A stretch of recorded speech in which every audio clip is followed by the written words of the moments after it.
Paano nagsisimula ang isang scammer? Hindi nagsisimula ang isang scammer sa malaking krimen.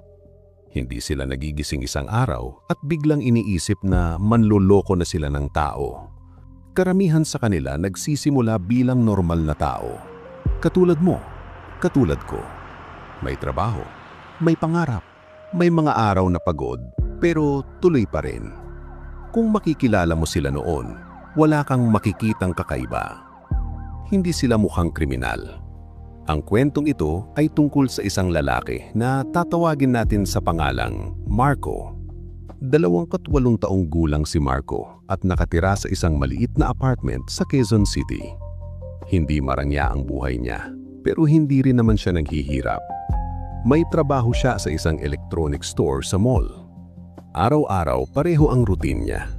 Gising ng maaga, sakay ng jeep papuntang mall, 8 oras na trabaho, tapos uwi.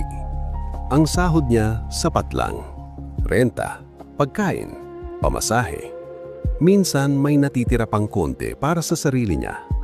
Simple lang ang buhay niya. At sa loob ng maraming taon, wala siyang ginagawang masama. Pero may isang bagay na unti-unting nagbago sa buhay niya. Utang. Hindi dahil maluho siya.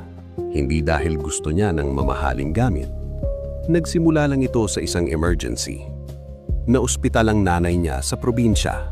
Hindi sapat ang ipon niya para sa gastusin, kaya napilitan siyang manghiram ng pera. Una sa kamag-anak, pagkatapos sa kaibigan.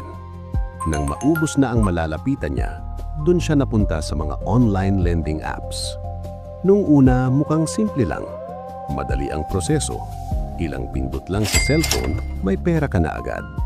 Ang hindi sinabi sa kanya agad ay kung gaano kabilis lalaki ang interes.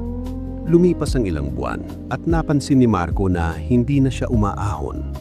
Kahit nagbabayad siya buwan-buwan, parang hindi nababawasan ang utang niya.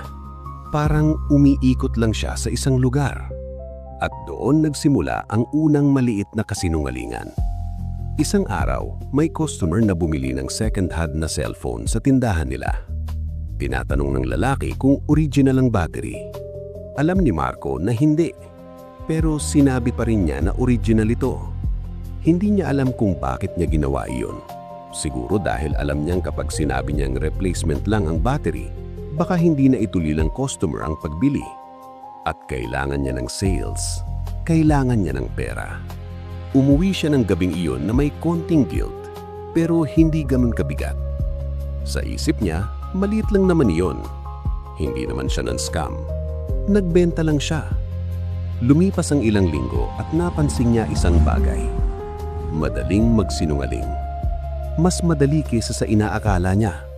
Unti-unti niyang ginagawa ito sa ibang customer. Hindi malaking kasinungalingan. Konting exaggeration lang tungkol sa kondisyon ng mga gadgets. Minsan sasabihin niyang halos bago pa ang unit kahit alam niyang ilang beses na itong na-repair. At sa bawat beses na ginagawa niya iyon, may dagdag na komisyon. Mas mabilis siyang nakakabayad ng utang. Sa una, may konting kaba. Parang may boses sa loob ng ulo niya na sinasabing mali ito. Pero habang tumatagal, humihina ang boses na iyon. Hanggang sa halos hindi na niya marinig. Isang gabi, habang nagbabrowse siya sa internet, may nakita siyang post sa isang online marketplace. Isang lalaki ang nagbebenta ng murang cellphone. Halos kalahati ng presyo sa mall. May pumasok na idea sa isip ni Marco. Paano kung bumili siya ng ilang unit tapos ibenta online sa mas mataas na presyo? Hindi naman na yun scam, sabi niya sa sarili niya. Business lang iyon. Naglabas siya ng maliit na puhunan at bumili ng 3 unit. Pagkatapos, nag-post siya ng advertisement online. Ginawa niyang mas maganda ang description kesa sa totoong kondisyon ng phone. Hindi naman siya nagsinungaling ng direkta, pero hindi rin niya sinabi ang buong katotohanan. Sa loob ng 2 araw, nabenta niya ang lahat. Mas malaki ang kinita niya sa 2 araw na iyon kesa sa 1 linggo sa trabaho. At doon nagsimula ang pagbabago. Unti-unti niyang ginawa itong sideline.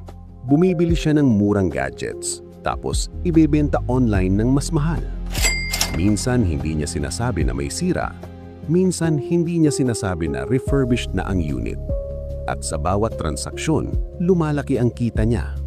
Kasabay nito, unti-unting nawawala ang guilt. Hindi na siya kinakabahan kapag nagsisinungaling sa buyer. Hindi na rin siya nagdadalawang isip kapag tinatanong siya tungkol sa kondisyon ng produkto. Sa isip niya, kasalanan na ng buyer kung hindi sila magtatanong ng mabuti. Isang gabi, may nag-message sa kanya. Isang babae na gustong bumili ng cellphone para sa anak niya. Matagal silang nag-usap, maraming tanong ang babae. Gusto lang niyang siguraduhin na maayos ang phone. Alam ni Marco na may problema ang unit na ibebenta niya. May issue sa charging port. Pero sinabi pa rin niya na maayos. Kinabukasan, nagkita sila sa isang fast food restaurant. Inabot ng babae ang pera. Halatang pinag-ipunan niya iyon. Habang hawak ni Marco ang pera, may isang sandali na parang gusto niyang umatras. Pero hindi niya ginawa. Tinanggap niya ang pera at ibinigay ang cellphone. Pag-uwi niya sa apartment, tahimik siyang nakaupo sa kama. Hindi niya alam kung bakit, pero naisip niya ang sarili niya ilang taon na ang nakaraan. Yung Marco na takot magsinungaling kahit maliit na bagay. Yung Marco na nahihiya kapag may nagagawa siyang mali. Hindi na niya kilala ang taong iyon.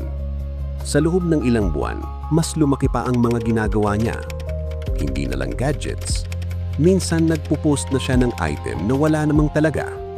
Kapag may nagpadala ng down payment, saka siya hahanap ng dahilan para mawala. Mas mabilis ang pera, mas kaunti ang effort. At sa bawat beses na ginagawa niya iyon, mas nagiging madali. Hanggang sa isang araw, habang tinitingnan niya ang balanse ng account niya, napansin niya na halos bayad na ang lahat ng utang niya. Dapat masaya siya, pero hindi siya nakaramdam ng kahit ano. Tahimik lang siyang nakaupo, nakatingin sa screen. At doon niya na-realize ang isang bagay. Hindi na siya ang parehong tao. Hindi nagsisimula ang isang scammer sa malaking krimen. Minsan, nagsisimula lang ito sa isang maliit na kasinungalingan. Isang maliit na desisyon, kahit alam mong may taong masasaktan. At kapag nasanay ka na doon, hindi mo na mapapansin kung kailan ka tuluyang naging scammer.